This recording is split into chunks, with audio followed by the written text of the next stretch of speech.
Parque Municipal Ciro Armando Cata Preta, mais conhecido como Parque da Gruta, em Orlândia, continua interditado e os moradores reclamam do abandono. A prefeitura diz que não tem recursos para reformar o espaço e vai levar pelo menos mais 3 meses para reabrir o local.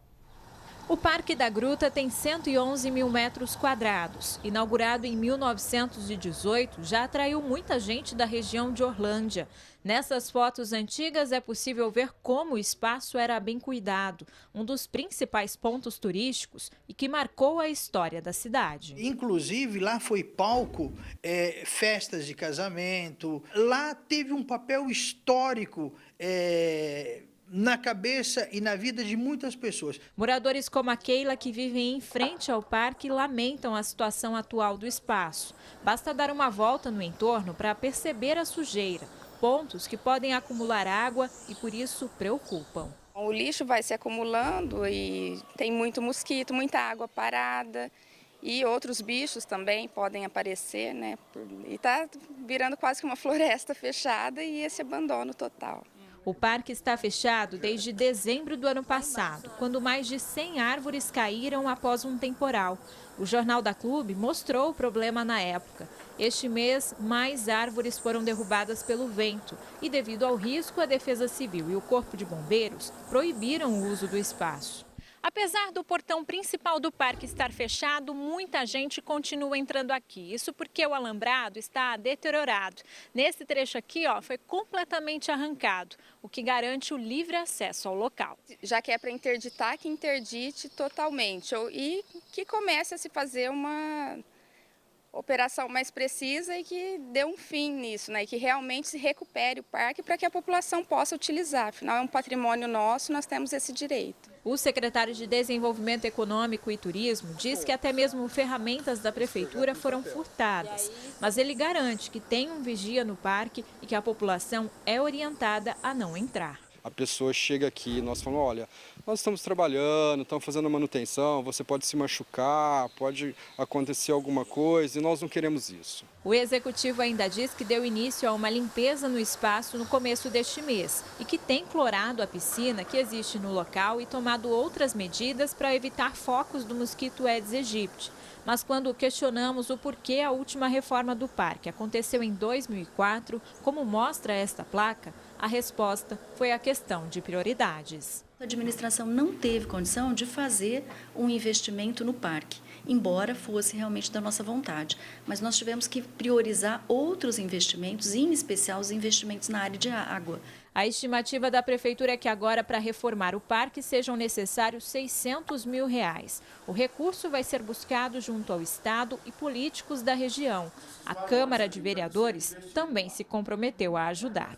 O que nós podemos fazer é procurar, os deputados aqui da região, o próprio governador, e eu vejo agora que é o momento de nós unirmos, em prol do Parque da Gruta. A expectativa é que em até 3 meses o local seja reaberto ao público. A gente sabe da importância do parque e um dos objetivos dessa administração é resgatar e entregar esse parque totalmente reformado para a população. Ele poderia ser utilizado para turismo.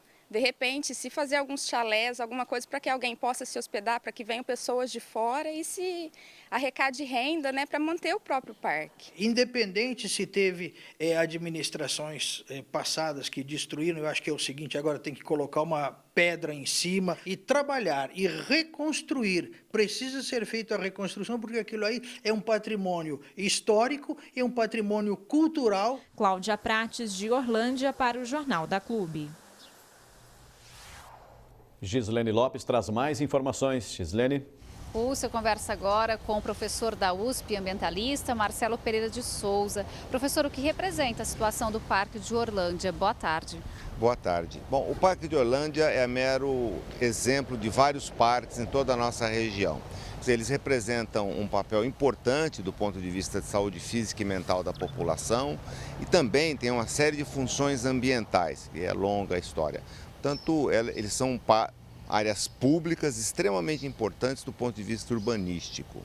A queda de árvores fechou o local e a reforma agora deve custar cerca de R$600 mil. Isso revela a falta de manutenção?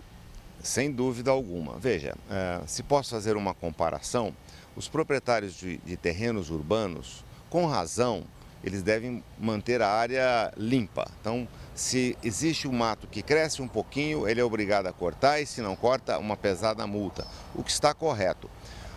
E da mesma maneira o IPTU, ele é obrigado a pagar os seus impostos, estando ou não em condições para tanto.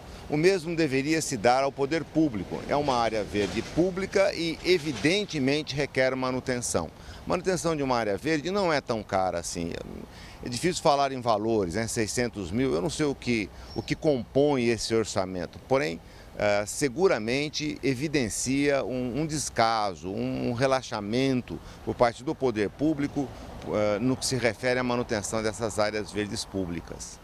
E qual seria a possível interferência do município para evitar a situação de agora, no momento? Manutenção. Quer dizer, agora é tarde, né? Agora tem que recuperar todo o tempo perdido, toda a questão perdida. As árvores caem em parques, isso é normal, caem nas ruas. Portanto, é uma manutenção permanente, periódica. Agora, uma manutenção em árvore não é tão cara assim. O poder público poderia muito bem, ele mesmo, as suas equipes de jardinagem, podas de árvores, etc., estar exercendo isso no cotidiano. Isso tem que fazer parte da vida do parque, a manutenção das árvores, das vias públicas ali dentro e etc. O Parque Ecológico é apenas um lazer ou tem representação maior? Não, ele tem representação maior. Ele é mais que lazer, ele é bem-estar físico e mental da população. Uma área verde pública requer esse cuidado porque ele tem um grande apelo na população. E também do ponto de vista ambiental. Uma área verde pública representa um enxoval de possibilidades. Por exemplo, umidade relativa do ar, a baixa temperatura, nidificação, pássaros e outros animais. Claro, ninguém está imaginando uma onça parda morando dentro do parque, porém existe todo um processo ambiental, ecológico mesmo, que ele vem a cobrir e suprir. E como o turismo ecológico poderia ser bem mais usado pelo município? Bom, aí depende um pouco da política pública. É difícil a gente falar de política pública de outros municípios, até mesmo do nosso é difícil. Porém, eu estive hoje lá no Parque de Orlândia e ele está bem abandonado. Claro que serviria da maneira que serviu. A um passado não muito distante, esse parque era extremamente visitado, cumpria funções de turismo até na cidade de Orlândia.